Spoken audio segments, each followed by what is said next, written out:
Good morning, everyone. Andre from Tradie Marketing Pros here. I have here with me Chanel from Trade Shield. She is a back-end business solution manager for tradies. And today what we're going to talk about is a little bit of marketing as well as back-end solutions that a lot of tradies don't quite have the grasp on. So Chanel, what is it that you do for tradies? So Trade Shield does everything that tradies don't like to do. So all of the back-end office stuff so they can stay on site. So admin, health and safety, marketing, and their bookkeeping. Awesome. And for tradies, when would it make sense for them to hire someone like you to help them out with all this admin work? So it's actually really good, especially in the market we have currently. We're finding that people are afraid to hire full-time office staff, especially for tradies that are just starting out, that need a whole solution to help them from the ground up. That's covering all their legalities, making sure they're ready to go. So from the very start, the first day you think about starting a business, you can give us a call, or if you're a little bit down the track and even if you have 20 guys, we're there to help put processes in place and help you grow.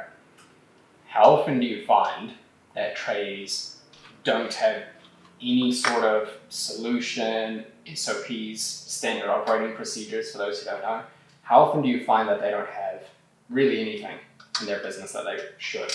Most of the time. So I guess most of the people that come to me are starting from scratch. I do have a couple of clients that have come from corporate backgrounds, so they're almost trying to do the opposite. They want to kind of simplify things and just bring it down into like a smaller family business unit. So with Tradie Marketing Pros, what do you do for tradies?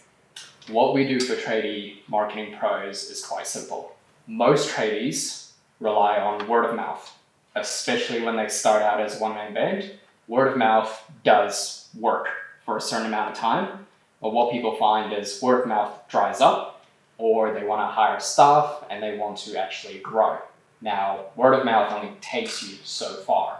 So what we do is we put systems in place that can generate cold traffic into leads. So that's SEO, that's websites, that's Google Maps, that's Google Ads, Facebook Ads. It's everything that is needed for a business to actually be able to generate their own leads for their own business, as opposed to signing up with a lead broker that will just give you generic leads, or signing up with all these agency offers nowadays where they're offering to call your leads for you. There's a lot of them out there, huh? There's a lot of them out there, and I'm afraid that people just don't understand how it works. They sign up to them anyway because it sounds quite good on paper, but what they're actually doing is generating the most generic lead possible that might or might not actually be interested in your service. And then as a result, you do get leads, but you're not necessarily closing the jobs. We take the approach of having first a business strategy to see if it even makes sense for your business. Then once we have a business strategy that'll work and be profitable, then we'll figure out a marketing strategy on how we can get more of whatever jobs they want. And then we'll do the tactical marketing that will actually get the result. And a lot of people kind of stop there. And what people don't realize is just because you get leads does not mean that you will get jobs. So I try to help them with like a CRM sales software to make sure that they can actually manage the leads appropriately and close the jobs. Now that's kind of as far as my business will go. And what I'm trying to do now is set up relationships with business coaches or sales coaches or Trade Shield that can help tradies actually be able to sell more and have the back-end systems in place to actually handle the growth properly.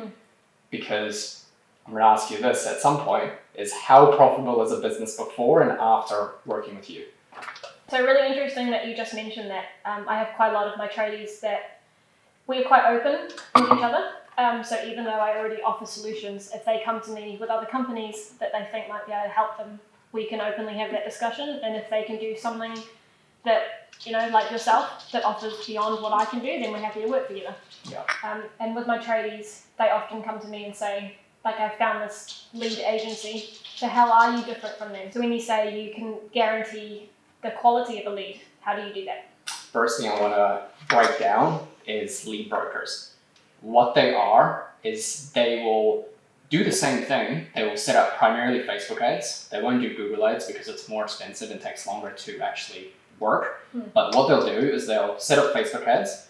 They will have a very generic page and a name. So let's say my renovation quotes, for example, just think off the top of my head from what I've seen. They'll have a business like that, and they will run an ad saying something along the lines of, are you looking to get a deck installed?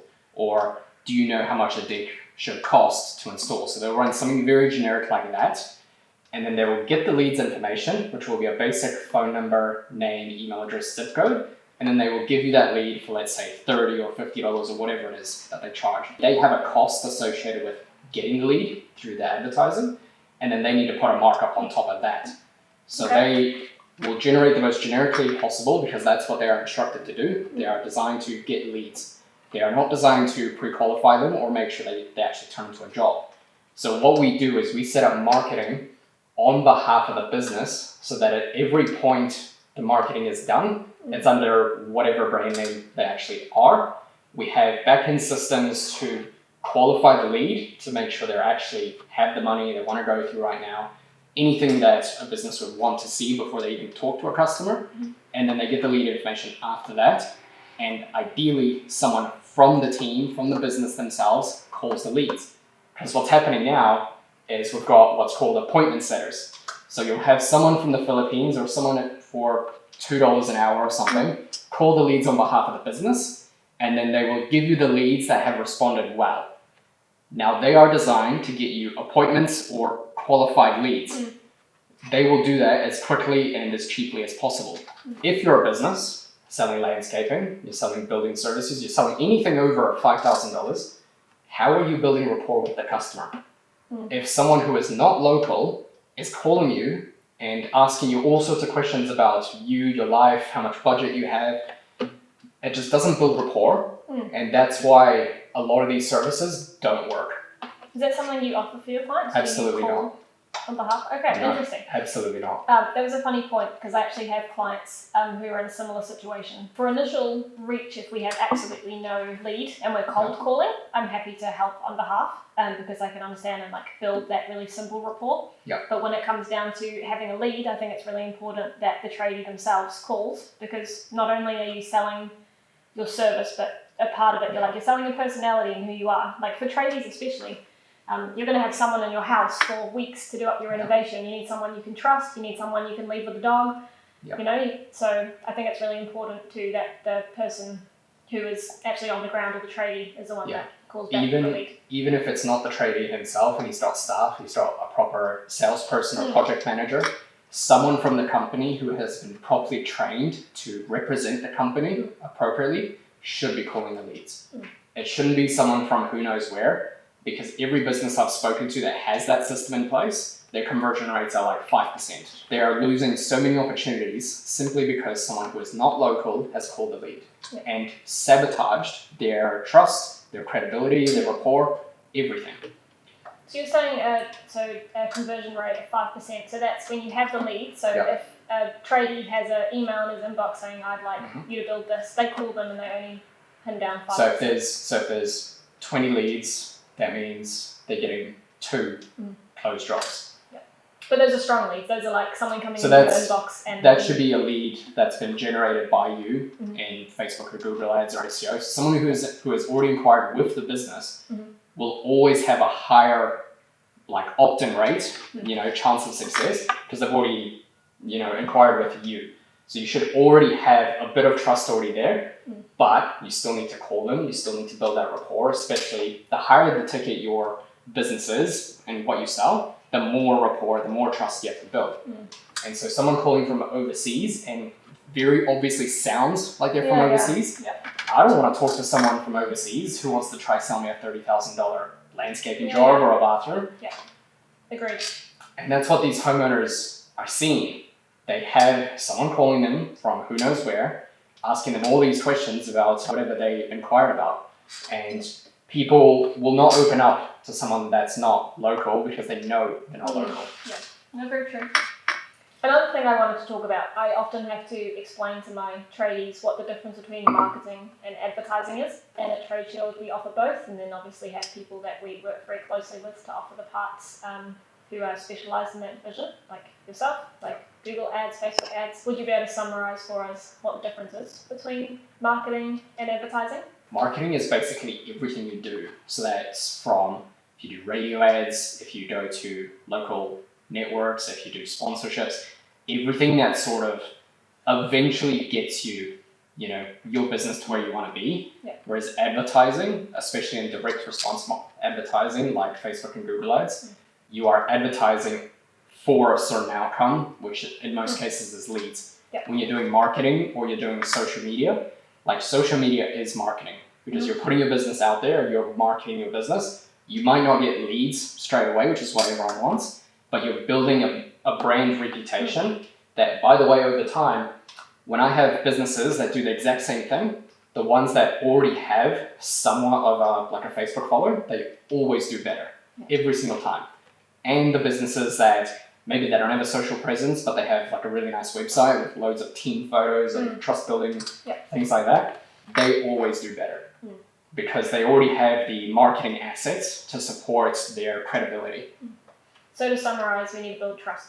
You need to build trust because a homeowner, because I used to sell drainage myself, and we sold a lot of jobs primarily because we were a very well-known brand in the industry. We had like hundreds of Google reviews for drainage specifically. People would rather go with, let's say, Drainage NZ as opposed to ABC Drainage or whatever company name is out there. Someone that just shows up in a truck versus someone that has come to site, presented a really nice detailed quote. I was quite proud of my quotes back then because they always looked better than the competition. And so I would get a quote, let's say mine would be 30,000 for a drainage job, and the competitor will be 13,000. And you look at the two side by side, and mine was presented so much better, so much more detailed, as opposed to literally a scribble of what this person was going to charge this person $15,000 to do. Just that alone is credibility, it's trustworthiness. Look how nice this quote is presented out and what they're going to do, as opposed to this. This quote will do so much better for your conversion rates, your sales rates. You should be aiming at a bare minimum 20%, so 1 out of 5 leads you should be closing. Some of my clients are closing 80%. Wow. And those clients are really, really, really good at talking on the phone. So if you want to invest in anything in your business, marketing or sales-wise, invest in some proper sales training. Yeah, interesting. Really cool how you just mentioned those two different quotes as well.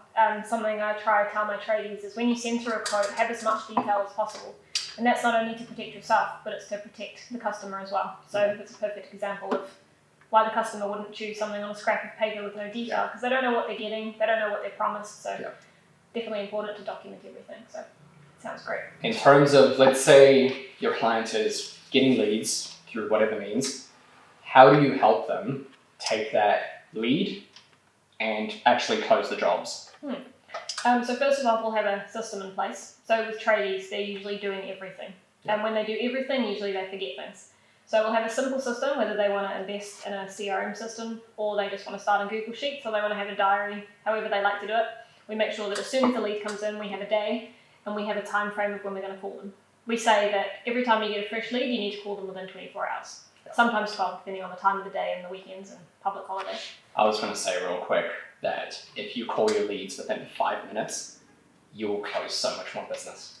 I always get nervous to do that. Even for myself, I'm like, do I sound, am I too keen? You reckon you call them instantly? My client that closes the most, 80%, they call at 9 o'clock at night.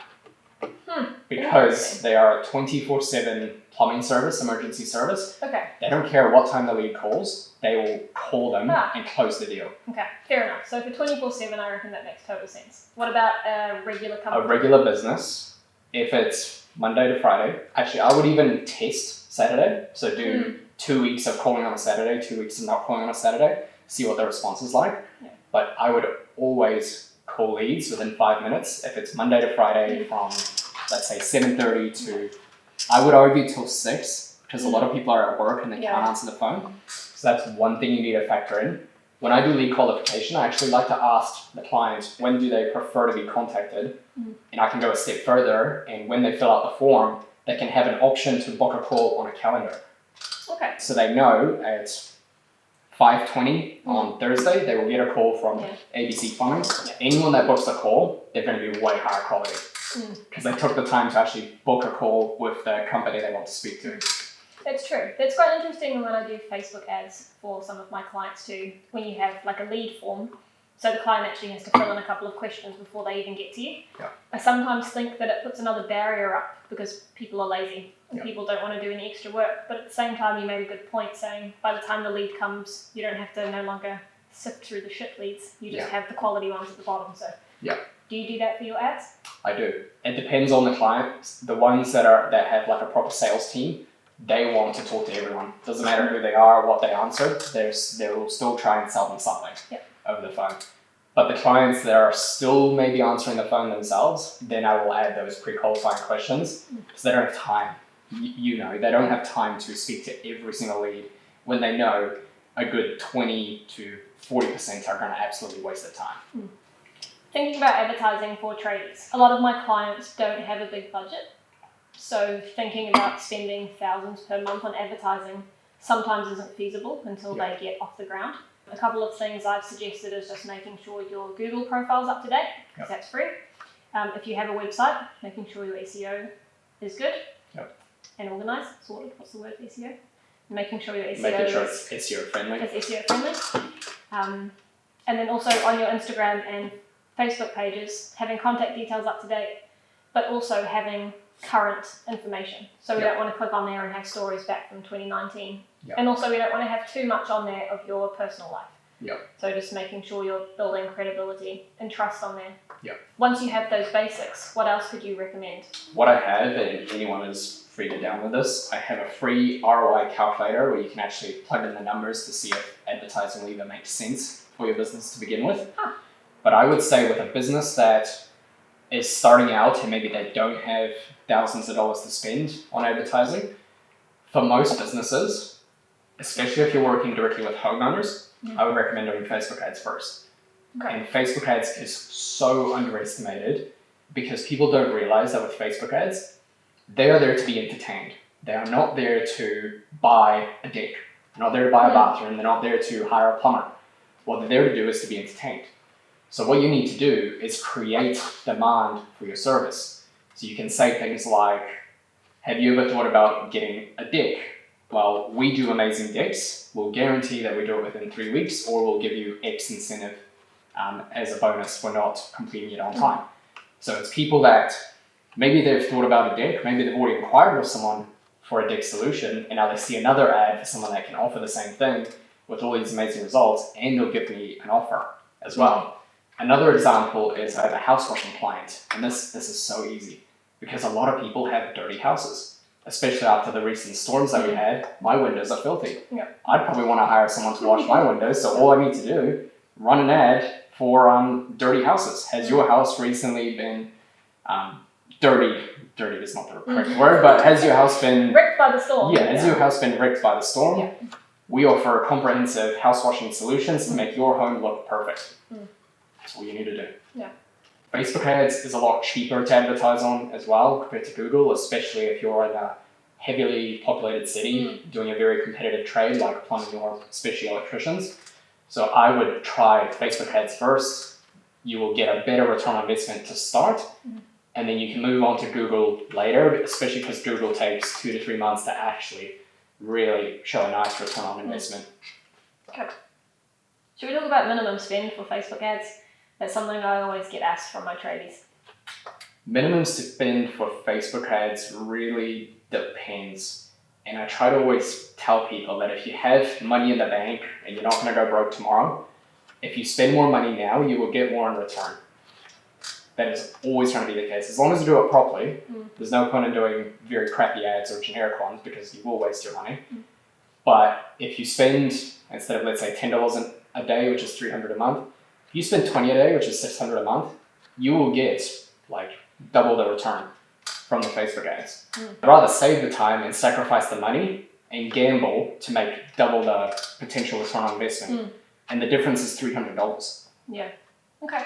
So I would say at an absolute minimum, let's say $500 in ad spend. A month. A month minimum, but I feel like tradies can spend a little more. They're buying other things like tools that they don't necessarily need, gumboots that maybe they could actually last a few extra months. They're buying a lot of things that they don't need right now, but what they really need is actually some form of lead generation. You get more leads, you get more jobs. Yeah. Pretty simple. You buy a tool, the tool doesn't make you any money. Yeah, The tool makes your life easier, yeah, sure. and they're fun to have. It's like tradies love to go shopping. And I did too. I'd be at Placemakers, I'd be at Bunnings, I'd be at Reese, the comic merchant. I'd always buy tools. I spent a lot of money on tools. But it just made my life easier and more fun. But I didn't get a return on investment from it. I actually sold them all and lost money. So it's like being stationary. Yeah. What financial program would you recommend for tradies to actually stay on top of all their expenses? Definitely Xero. I come across maybe 1 in 5 tradies that don't have any systems in place when they start, or they're on MYOB and wanting to move over. MYOB used to be really user-friendly, and recently has had some updates where it's harder for me to teach tradies how to use. So the great thing about Xero is that I can actually teach them how to do certain things themselves. So if they want to take over their daily reconciliation and they want to create their own quotes and invoices, they can. The other really good thing about Xero that I try to get my clients onto as soon as possible is projects and Xero tracking. Yep. So something that a lot of my tradies don't do is know how much money they're making or losing in a lot of cases. Setting up projects, we can make sure all of their expenses are captured and not just on the dashboard what they're doing. And then we can also run reports to say how profitable they are. So Xero is great for that.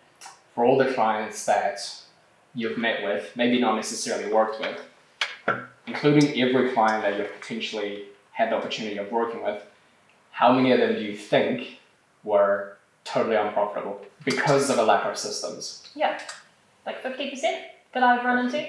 50% of my clients. And I guess that number is high, one, because people don't have the systems or the right training. They're amazing at their job. And honestly, I wish I could do some of the things that these tradies can. Like it would take me an hour to put up a mailbox or change a light bulb, and these men are doing, men and women are doing amazing things. But I would say 50%. A lot of it is to do with not tracking the jobs correctly. So if they have a set quote that they send to the client and this job goes on for 6 months, they have hundreds of thousands coming in a month, so the cash flow doesn't really get affected until 6 months down the track. And then they look up and think, oh, I can't pay my GST this month, what's happened? And then that's when we start to look backwards and realise it's fallen through the gap for months. So what could tradies do right now, they're watching this, to improve?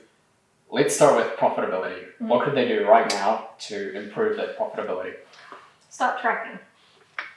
I'll say it again because I flipped my head. Start tracking. So by tracking your jobs, that's definitely the first thing that you need to do. After you've got control of your jobs and your labour, we need to look at what you're charging your guys out at, what your margins are. To do that, we need to step back and work out what your overheads are. So when a tradie comes to me and says, what should I be charging my guys out at? What are other painters in the area doing? It does matter because you need to be able to win the work, so your rates need to be competitive. But at the same time, the profitability of your business is going to be different to the painter next door because you might have an office and 10 vans and you just work at night from home in your home office. So working out your business expenses as a whole is really important to understand profitability. For a business that is looking to scale from 0 guys to 5 guys, mm-hmm.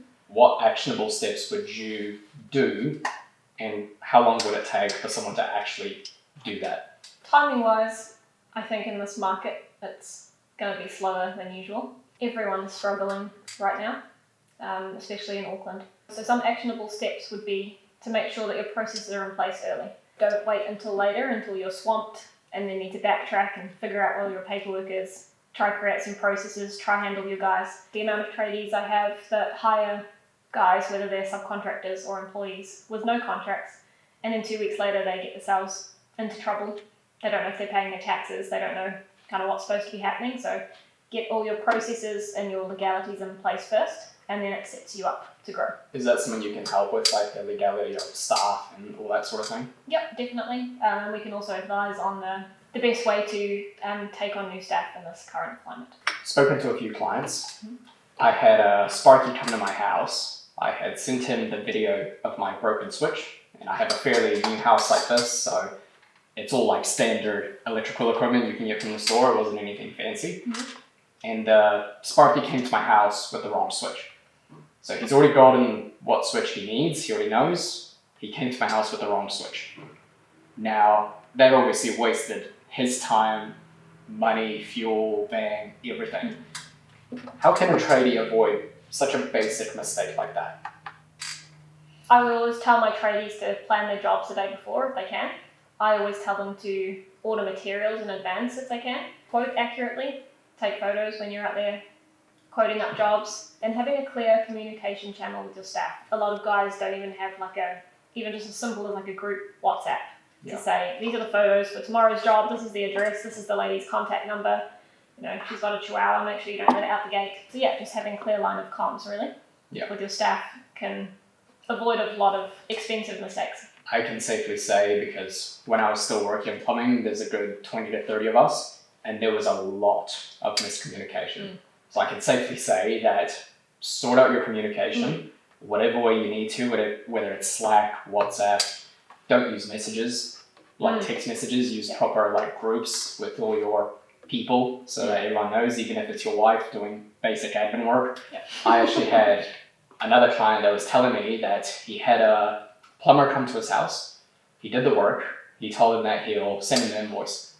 2 months later, no invoice was sent to the client that I know. And so he actually saw him at the pub and he was asking him, oh, why haven't you paid my invoice? And he's like, did you send it to me? He's like, yeah. And he said, did you spell it correctly? Because his name was John, but it was spelled a little differently.